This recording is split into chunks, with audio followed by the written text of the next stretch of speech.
Hi everyone, this is a short video which is going to go over two problems on the 8.5 study guide. That's on the angles of elevation and angles of depression using trig functions. And the two problems I've chosen to go over is number 3 on the front side, and on the back side I'm going to do number 1. Alright, so number 3, skiing. A ski run is 1,000 yards long with a vertical drop of 208 yards. Find the angle of depression from the top of the ski run to the bottom, and that's being marked here with the question mark. Remember that the angle of depression is from this horizontal. I'm going to put the horizontal in blue. So this horizontal and the ground has to be presumed to be parallel. That's the main thing. And that the angle of depression, this one, is going to equal or be congruent to the angle of elevation right here. So we could say if we're trying to solve for our x angle here, it would be congruent to this angle of elevation. Okay, so katoa. If we look at this particular problem from the perspective of this angle of elevation x, we know the opposite and we know the hypotenuse. So we've got the opposite and hypotenuse. So we're looking at sine, specifically the inverse sine function. And we know that the inverse, and we're looking at the inverse because we're solving for an angle. So the inverse function of the opposite divided by the hypotenuse is going to equal theta, the angle. The inverse of 208, the opposite, divided by the hypotenuse, 1,000, is going to equal angle. And if you plug that into your calculator, you should get an angle x of exactly 12 degrees. Okay, moving on to the back side, and by the way, all the problems on the front side of the study guide are very similar to this problem. You're either finding missing sides using the sine, cosine, tangent, or you're finding missing angles using the inverse functions. Okay, the back side is a bit more challenging than the front side. And they do give you an example at the top of the page, and I'm not too crazy about how they set up the example or explain it. So I'd rather you take a look at this video and just take step-by-step look at the two right triangles that are given rather than overcomplicate it like I think they did. Alright, so hopefully you see here in this example that there are two right triangles. There's ABD here, and there is ABC. And what this is going to set up for us is a system of equations. So for me, I think it's easier maybe to just draw the two triangles out. ABD, we get 30 degrees. The opposite side of that 30 degrees is marked as x, and the length here of DB is not 50y. I heard several people say that in class on Friday. It's not 50y, it's 50 plus y. Excuse me. And then the smaller triangle here, ABC, is side here of y. And of course x remains the same, the height of the cliff. And in this case we have a 60-degree angle. Alright, so katoa, and hopefully you could see right away that we are going to be using tangent on both of these triangles, because from the 30 degrees or from the 60 we're looking at the opposite, and from the 30 degrees or the 60 degrees we're looking at the adjacent. So we're going to write two different equations here. The first one, we can say that the tangent of theta equals opposite divided by the hypotenuse, or sorry, opposite divided by the adjacent. So tangent of 30 degrees equals x divided by 50 plus y.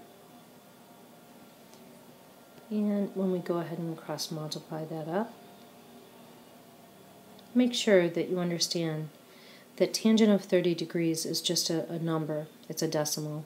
And that decimal will need to be distributed across this whole quantity here, 50 plus y. So just be aware of that. So we've got tangent of 30 degrees. It's just a number, and that needs to get distributed. 50 plus y equals x. Now let's take a look at the smaller triangle. Again, we have tangent of theta equals the opposite over the adjacent, so the tangent of 60 degrees equals the opposite x over the adjacent, which is y. Again, cross multiply that up, and we get y times the tangent of 60 degrees equals x. Okay, at this time you can see we have two equations, two unknowns. That's a system of equations.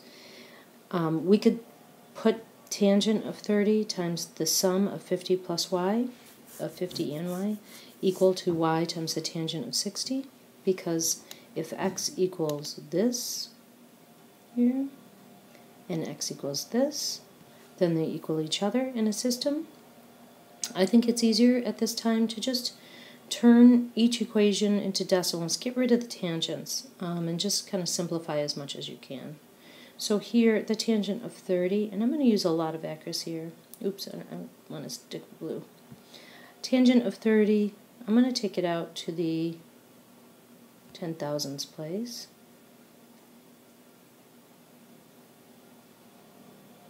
And that has to get distributed. So this decimal multiplied by 50, we get 28, and I'm going to keep it pretty accurate. I'm going to go out to the thousandths or the 10,000ths place. 5773 times y equals x. And then the tangent over here of 60 degrees is 1.732 times y equals x. So we have these two equations here and two unknowns, and we can solve. I'm going to put them equal to each other. So over here we've got 28, 868. Sorry for my messy handwriting. 773.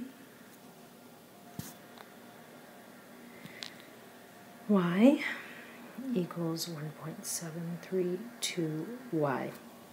And I'm going to subtract this to get like terms together. Subtract this from both sides. And I have 28.868 equals 1.155y.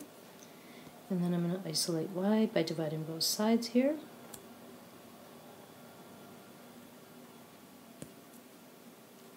And I have y equals just exactly 25 meters. But the question was asking for how tall the cliff is. What's the height of the cliff?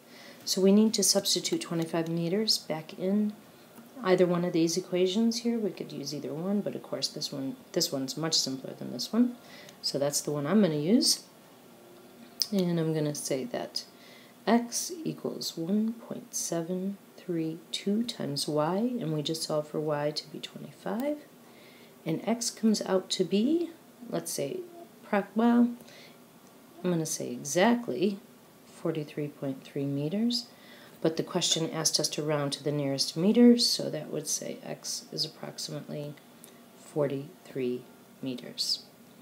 So I don't think that these problems are too bad. They're not too challenging if you take it one step at a time, and also just get rid of the tangents along the way. Just turn them into decimals, and I think you'll be fine. Okay, hope that helps. Thanks for listening.